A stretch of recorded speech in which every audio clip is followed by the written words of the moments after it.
I drive a delivery route through the back end of Ontario. Nothing exciting. Groceries, parcels, once a box of antique dolls that creeped me out so much I duct-taped the lid shut. Most nights I play old punk or talk radio. It keeps me grounded, keeps me company. Last Thursday, my route started late. Dispatch was behind. I loaded the truck at 10 p.m., grumbling the whole time. There were only 4 stops, so I figured I'd be home before 2. The air smelled like warm asphalt and distant rain, and the roads were empty. About 20 minutes in, I pulled onto County Road 9, a long, unlit stretch that hugs the edge of a ravine. No houses, no gas stations, just black woods pressing in on both sides. I've driven it 100 times. It's a shortcut.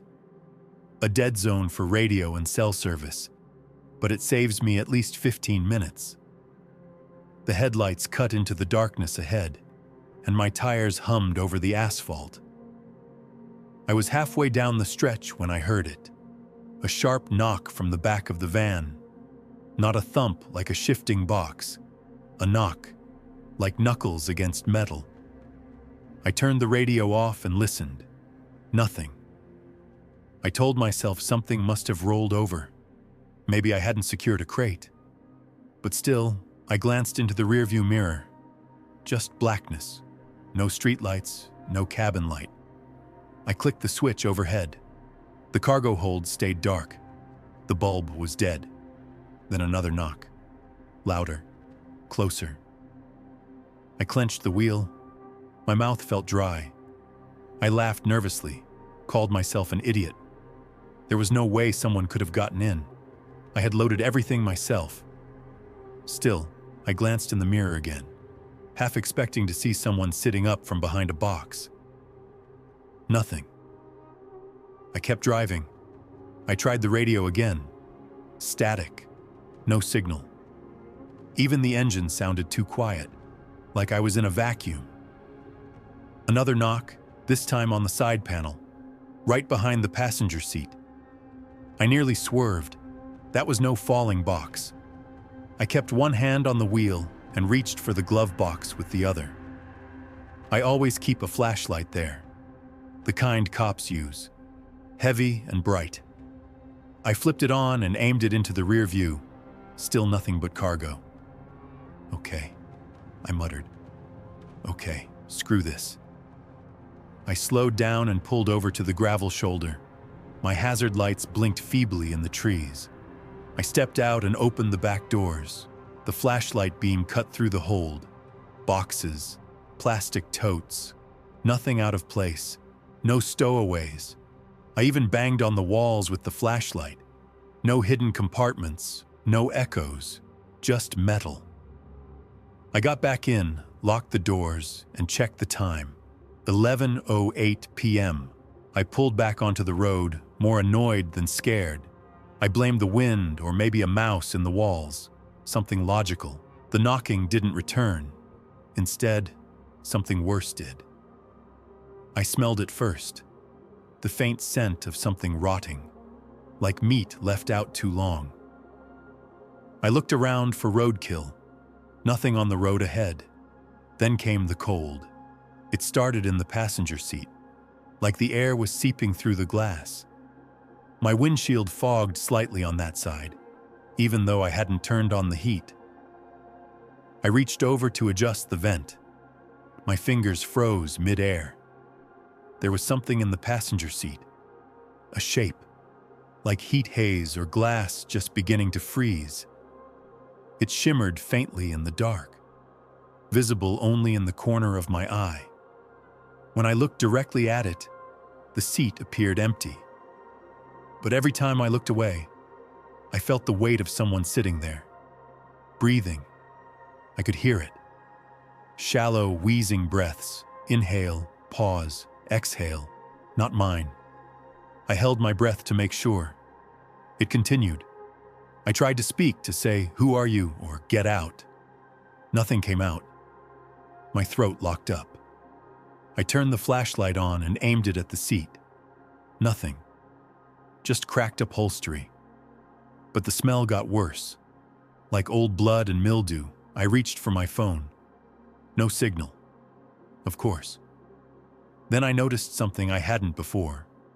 The passenger side window was fogged from the inside, and on the glass, drawn by a fingertip, were words. "You remember?" I slammed on the brakes. The van skidded sideways, tires spitting gravel. I sat there, heart hammering, staring at the message. "You remember what?" My hands were shaking. I wiped the glass with my sleeve. The words vanished. So did the shape. The air warmed up again. The smell faded.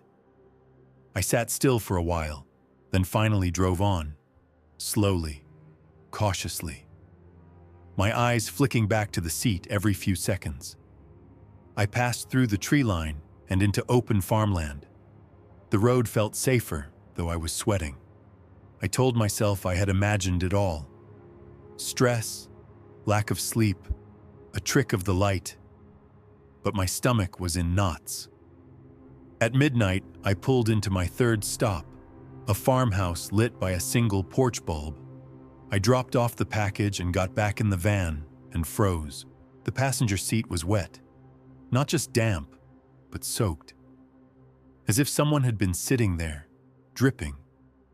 The smell was back too, stronger now. And the glove box, the one I had left closed, was wide open. Inside, next to the flashlight, was something I did not put there. A photograph. It was old, yellowed at the corners.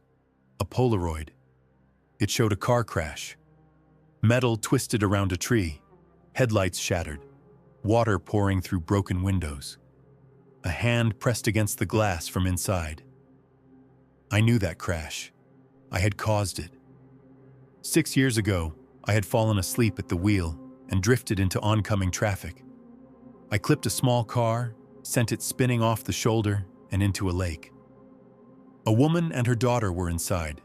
The mother got out. The daughter didn't. She drowned before help arrived. I lied to the cops, said I swerved to avoid an animal, said the other driver lost control. No charges were filed. I buried it. I told myself it wasn't my fault, that nothing could have changed the outcome. But someone disagreed.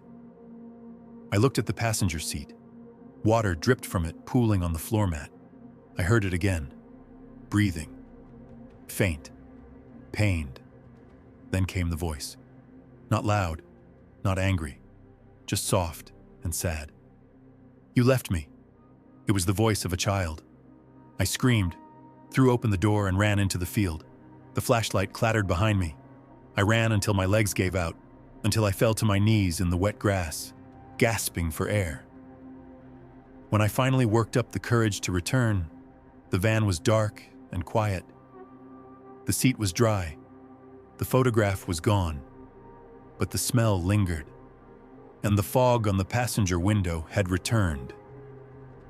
This time, the message said, "Tell them." I did not finish the last delivery. I drove straight home, windows down, heart thudding. That night, I called the woman from the crash. I found her name online. I told her everything, what I remembered, what I had done. She didn't say much, just listened.